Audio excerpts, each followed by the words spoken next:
Josh, did you hear? They're putting the Libertarian back on the podcast. No. Oh? You didn't see the calendar? No. You should talk to Kayla about that. Yeah. Yeah. Okay.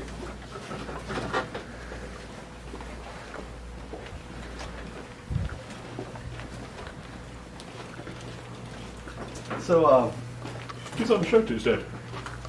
You and Joe. Yeah. Like he's back. Yeah, no. You and Joe. The Libertarian? Yeah, Libertarian Joe. He's not back. You should just go in the studio and check it out. You're messing with me. Okay.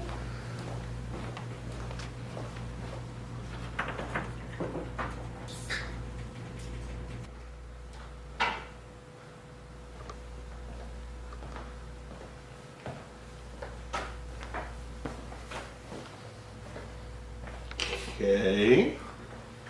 Nice joke, Kayla. Got me to go to the studio.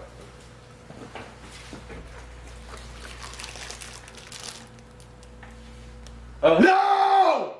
No! Oh my gosh! No! No!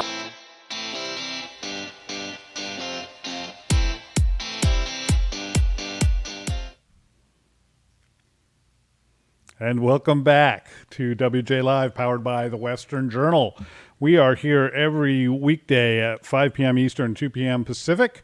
And this week we are trying to continue to keep you updated on the latest election coverage and where we are now. So let's just do a quick recap of what the election looks like at this moment.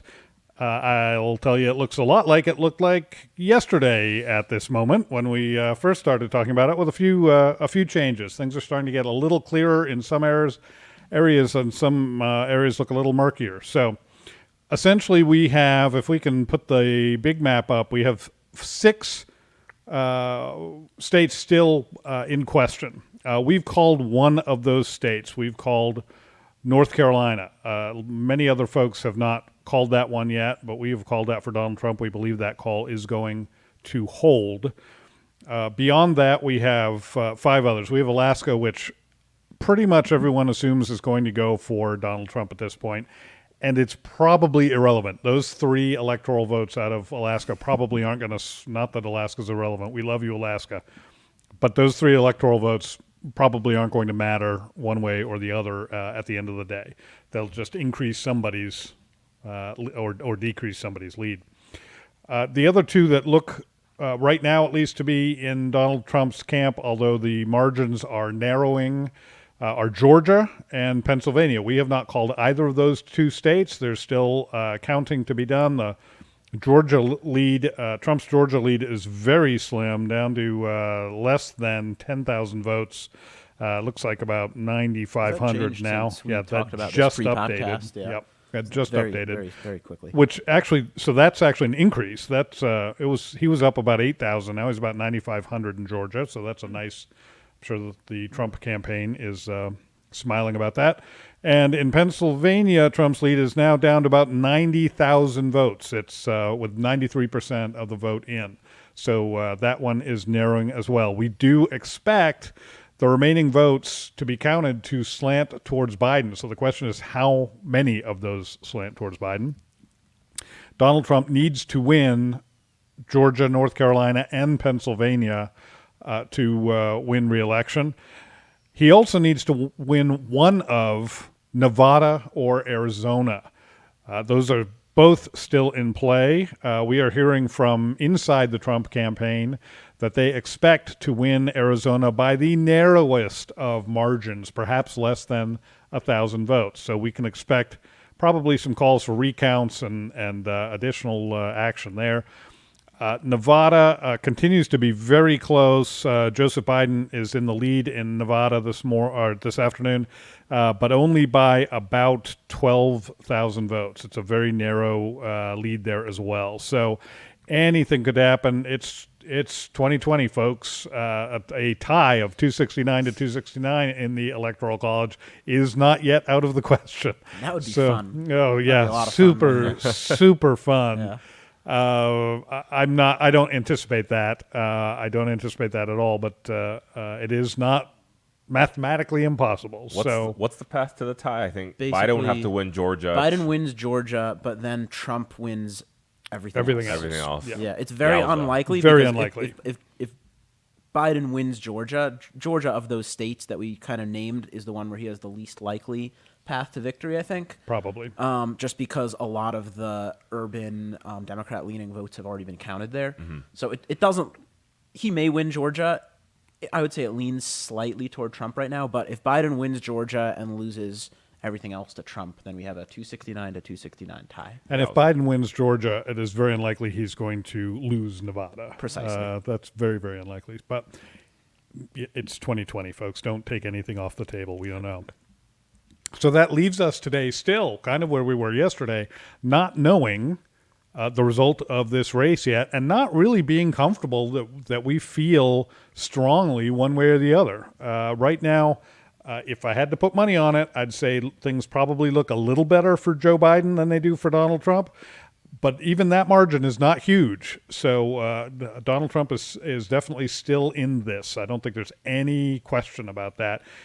Even CNN's Chris Cuomo was saying not very long ago that Arizona was starting to look better and better for Donald Trump. So we'll see. It may, after all, come down to Pennsylvania, which I've been hoping against hope would not be the case. Pennsylvania's already gotten too much attention for all the ridiculous stuff they've done in this election cycle, and I just want to be done with them. But it may be that's where it lands.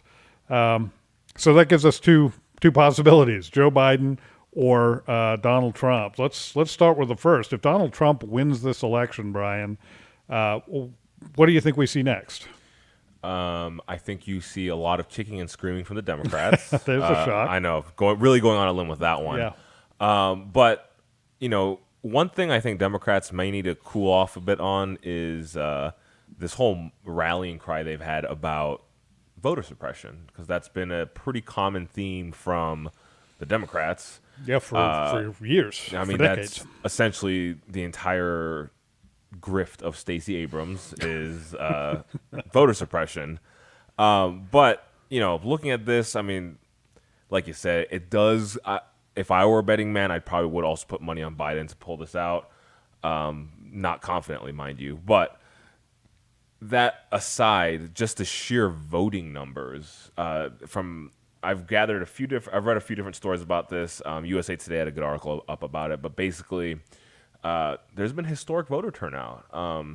Regardless of your feelings for Donald Trump, regardless of your feelings for the president, it is impossible to argue that he has not energized the whether they love him or hate him, he has energized the voter base in a strong way. And just seeing the historic voting numbers, how can Democrats whine about voter suppression ever again? It's just asinine. Well, it seems unlikely that they're going to give Donald Trump credit for engaging the electorate. And I guess you could argue he doesn't really deserve credit because of the way some of these folks are engaged in a very negative way. But yeah, you can't argue it hasn't happened. Assuming the counts are even close to accurate, Joe Biden's gotten over 72 million votes. Donald Trump over almost 70 million, close to 70 million. 69, yeah. Right. Yeah. And with still a few votes yet to count. Those numbers will change, for weeks. Yes. As a lot of those are still coming in from California and New York. Right. You won't change winners. You won't change sides. Looking at it right now, only 74% of the vote from California is in right now. Obviously, we know who won California. Still, a large chunk of votes are still going to come in from the most populous state in the country. I do want to go back to what you said about Donald Trump has gotten 68 million votes. I think the question is, or 69 million votes rather. Are Democrats interested in learning anything, win or lose, from the amount of votes that Trump got? So I think one Democrat has basically, and that's Andrew Yang, who ran for president, seemed to at least try to understand people he disagreed with. At least he was one of the more civil. He was civil. Candidates. He didn't seem like a partisan hack. He said, "Look, are we going to do anything to understand why 68 million people voted for Trump?" That's the only Democrat I've seen say something like that. Are Democrats interested in knowing? Look, 47% of the country voted for Trump. Why? Do they care to know that? No. That is the right answer. No. I do think, I mean, look, I think we're all conservatives, liberals, Republicans, Democrats. I think everyone, no, not libertarians. I think a lot of people are, regardless of where they are on the political or ideological spectrum, people are guilty of, or all somewhat guilty of being in an echo chamber of sorts. Yeah. I think Democrats are just completely embedded in there. Like I said, I think conservatives can run afoul of that too. Sometimes they live in their little echo chamber, only hear what they want to hear. Oh, absolutely. But with Democrats, I think it is particularly egregious. Social media just makes that, just amplifies that effect. I mean, you follow the people you want to follow, and most people want to hear people they agree with. Most people don't want to listen to opposing viewpoints, particularly when those viewpoints make some sense sometimes. And that's on the right and on the left. There are people on both sides who really just don't like to be challenged. Yeah, I don't want to listen to the Young Turks, and I don't think they make very much sense either. Right. Yeah. And we don't have to anymore. Yeah. Like, look, you guys are, well, you might not. You're pretty old, but you're too young to remember this. Thanks you're for calling me young. Only in your mid-20s. Yeah. So he actually hates being reminded he's in his mid-20s. Back in my day... You sounded about 1 million years old just there. Well, because it was true. I am 1 million years old. Back in my day, I was blessed to have 6 TV channels. Wow. Most people only had 3 or maybe 4 if they could get PBS locally. Because you had ABC, NBC, CBS, and you had PBS if you were lucky. Maybe some channels we used to call UHF. You guys don't know anything about that. Those are like the upper-level cable channels nobody watches, okay? They'd have reruns of Gilligan's Island on them a lot, that kind of thing. Yeah, that's good. So, but you had 3 networks and maybe PBS. I was blessed because I lived in Massachusetts. I lived directly between Providence and Boston. I got the Providence 3 channels, and I got the 3 from Boston. So I had extra channels and felt very lucky that way. Point being, that was all I had. So if I wanted to watch TV, I was going to get the opinions of people I agreed with and the opinions of people I disagreed with, and there was nothing I could do about it. Those were my choices, or I could turn it off. Today, I've turned all of that off. I don't watch any network TV pretty much. It's all a grift. It's all a grift. It's all become a grift, and all of those networks all pretty much sound the same now anyway. Yeah. So. But it has social media has just made that worse. What should be a tool for communicating the diversity of ideas has become one that and forget about big tech censorship, which is a whole. I'm not even talking about that because that's an issue too, and that's a huge issue. Mm-hmm. But forget about that. What should be a tool to that we can use to educate ourselves among about a diversity of ideas has become one that, to Brian's point, really just becomes an echo chamber for most people. Not everyone, but for most people. I do think one very telltale sign of how Democrats will, how willing they will be to actually look at Trump and kind of analyze his success, is how they interpret a potential Joe Biden presidency. Did he win, by a thin margin because... Did he win legitimately? Yeah. Yeah. Like, did he win? And also, like, whether they think that Joe Biden would have won even more had he gone further to the left. Yeah. Like, or if they had nominated Bernie Sanders instead. Exactly. Right, yeah. Which I think most people would agree. Most, like, neutral pundits would agree that Sanders would have gotten smoked by Trump. But the left is saying exactly the opposite right now. Yeah. The left is saying, we've nominated 2 very moderate candidates in Hillary Clinton and Joe Biden, which I reject that premise to begin with. But moderate from their position, by moderate they mean by democratic standards, and liked. That's Liked that's by right. the establishment. Old. Yeah. By moderate, you mean old? Then yes. Okay, Yeah. I'm super moderate in that by that Yes, you definition are. too.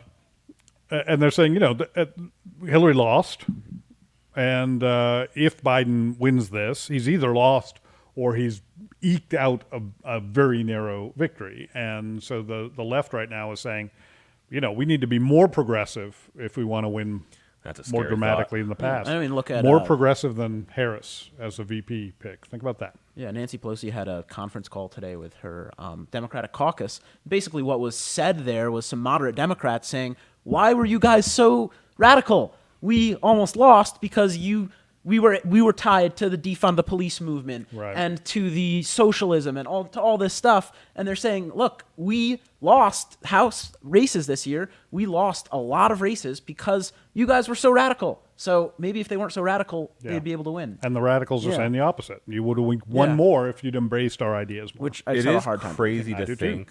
It is crazy to think of how easy, for lack of a better term, the Democrats' path to success could have been. I mean, how hard is it to say, "I support the police"? Yeah. Or how controversial. How hard is it to say, "I support the police, but we should have some reforms, Yeah. certain things, etc." Talk about But criminal make it justice clear, reform. yes, of course, we support the police, we support law enforcement, we don't support rioting, we don't support looting, we don't support violence. It doesn't seem like a But controversial that's too hard role. for But them. also say, look, if we want reforms, let's talk about reforms. We'll have structural reforms. Republicans were willing to come to the table on that. Democrats didn't want to.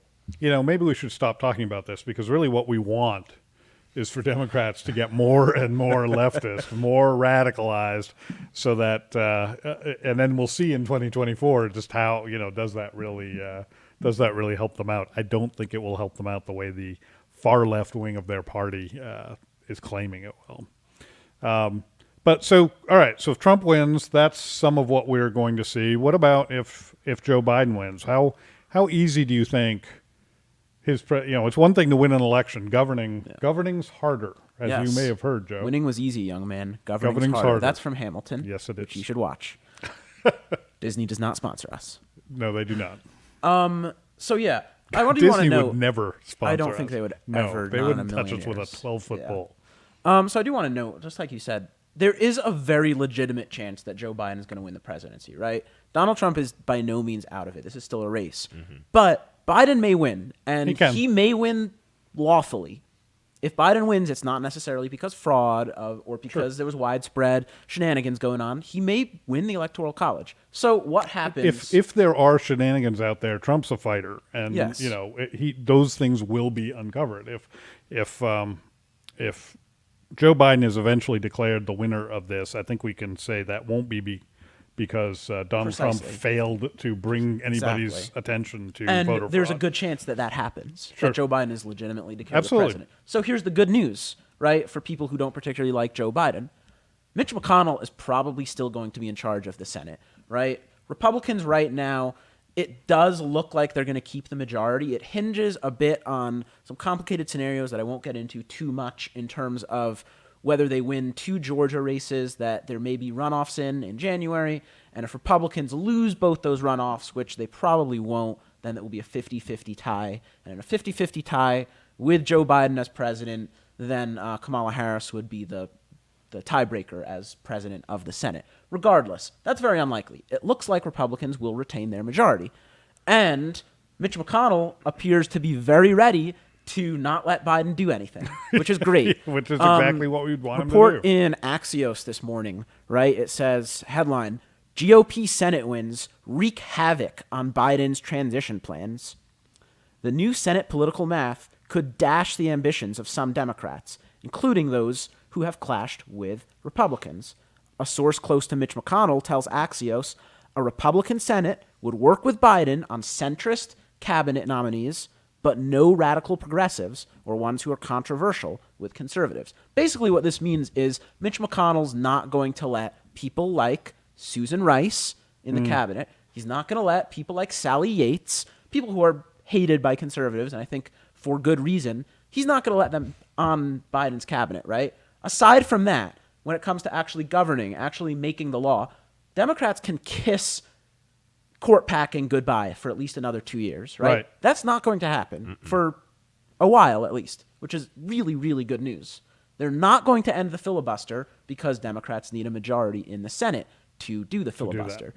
Aside from that, Joe Biden has run on health care. That's been one of his huge things. He's going to bolster Obamacare. And I hate to tell you this, Joe Biden, but you can't do that without a Republican Senate. Yeah. And the Republican Senate is led by one of the smartest political operatives that is correct. Probably in history. Mitch McConnell's not going to do that. Mitch McConnell is not going to let Joe Biden repeal President Trump's tax cuts, his tax reform, right?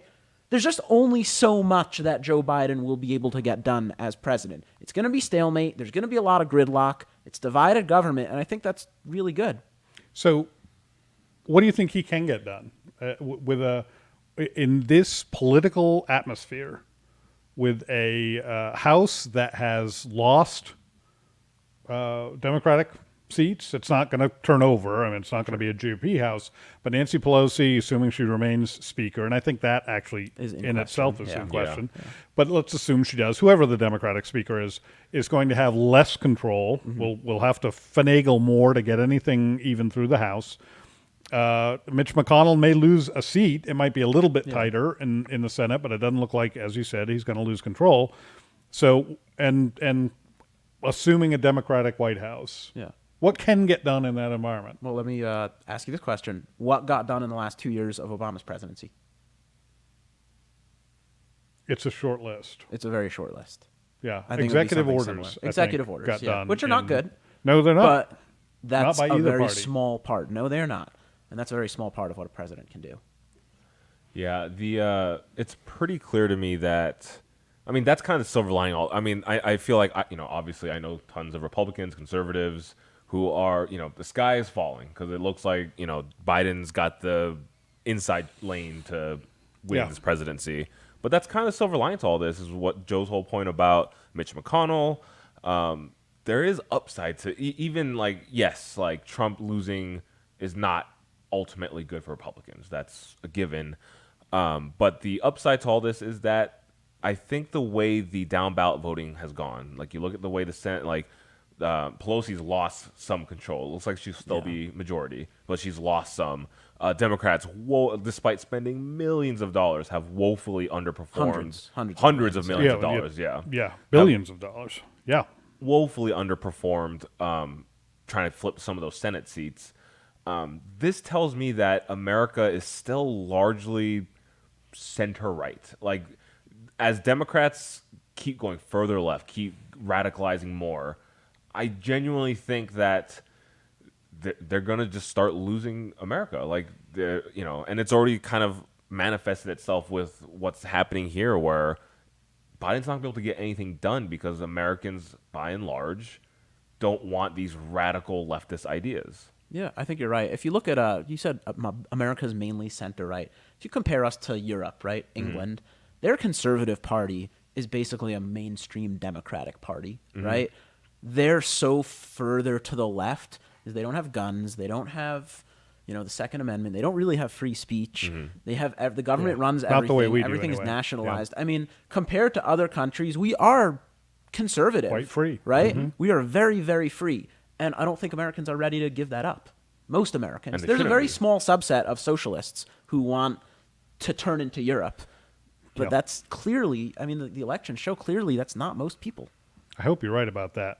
One of our other deputy managing editors, Josh Manning, believes that a Biden win might actually be a good thing for the conservative movement, for the Republican Party, and he believes it very specifically that not because of Biden, but because of Harris. He does not believe that Joe Biden is going to last 4 years in the White House, should he even get there in the first place, and that Kamala Harris will be so leftist that it will awaken another conservative renaissance. So that's my word, not his. In a similar way, people used to say about Obama, they'd say we had to have a Carter to have Reagan, right? That Reagan was sort of the reaction to Carter, and so Josh Manning believes that that a Harris presidency, which I don't think is a foregone conclusion, but that a hypothetical Harris presidency would bring about a new conservative renaissance. What do you guys think the chances are that if Joe Biden does get into the White House, what do you think the chances are that he stays there for 4 years? I'll go with 60% he stays there for 4 years. 60%. Yeah. I would go with 85%. I think that Joe Biden is an old man, right? Careful. I don't know. I don't know that Careful. he's. I don't know that he's all there, just like as much as any old person can be all there. That being said, I don't really buy into the, Joe Biden is going to step down and be a puppet for Harris. Yeah, I don't believe think that he's, either. As older people go, he's relatively sharp, I guess. I don't think he's ever been a particularly good speaker. He's talking about us right now. Oh, to be in your mid-20s as older people go, right? I don't think he'll run for a second term. No, I think he said he would not run for, or hinted at least. Won't, yeah, he he'll be said like it, but he'll be 82? Yeah. By then? He's strongly suggested he won't run for a second term. I hope not. We won't be able to understand anything he says. No. His whole thing is he's running as like the bridge to, the Harris's, the Buttigieg's, the O'Rourke's. To the next generation of Democratic yeah. leadership. Which isn't the worst pitch. I mean, as messaging strategies go. It's not if what you want in the White House is the Harris's and the Buttigieg's and the O'Rourke's, which to me is a terrifying I think thought. Buttigieg might be the best of the bunch there. He's the least radical, but yeah. Probably the least radical, yeah. But that does not look like a... it's hard to see how the institutions that make America what it is survive governance from any of the three of those folks, honestly, unless we have a strong conservative-led legislature. We do, of course, we haven't even mentioned this, we do have one saving grace, too, beyond all of that, which is the Supreme Court. We have, a 6-3, or as I like to say, a 5.5 to 3.5 conservative majority on the Supreme Court, which provides some insulation, but it's not the bulwark that everybody, not everybody, that many people think it is. For instance, packing the Supreme Court. The Supreme Court can't keep that from happening because it's not unconstitutional. Yeah. I think it's worth noting that a lot of people, I do it myself. We like to say, there's the conservative wing and the liberal wing. We like it to be very neat packaged for us. That's just not the case. It's not that clean. Neil Gorsuch teams up with Sonia Sotomayor on some very scathing dissents, right? These are 9 individuals with finely tuned specific judicial philosophies that do not go along with straight liberalism or straight conservatism. They're 9 people with their own experience and their own opinions on how to interpret the Constitution. And yes, on some things they may lean more liberal or lean more conservative, but they're not just a vote for Trump or a vote for whoever the liberal in office is. Right. So, folks, that's what we know right now, and as you can tell, it's not that much. We still have a lot of votes to be announced, and the most important ones are yet to be announced. We do expect to hear additional information today, at least from Georgia. Pennsylvania has said all along it would probably be Friday before they came up with a definitive announcement. And as close as it is in Pennsylvania right now, I don't know that Friday is anything I'd bet on. Same with Nevada and Arizona, if they're going to be as close as they seem to be. So all I can tell you is to keep coming back to WJ Live. We're going to be here again at 5 p.m. Eastern tomorrow, 2 p.m. Pacific. And to do that, I want to close this afternoon with 2 asks, because we do want to keep bringing you this information, and I hope you believe the way we believe, which is that this information is simply vital. It's just it's hard to stress how important this is for the future of the conservative movement in this country and for the future of the country itself.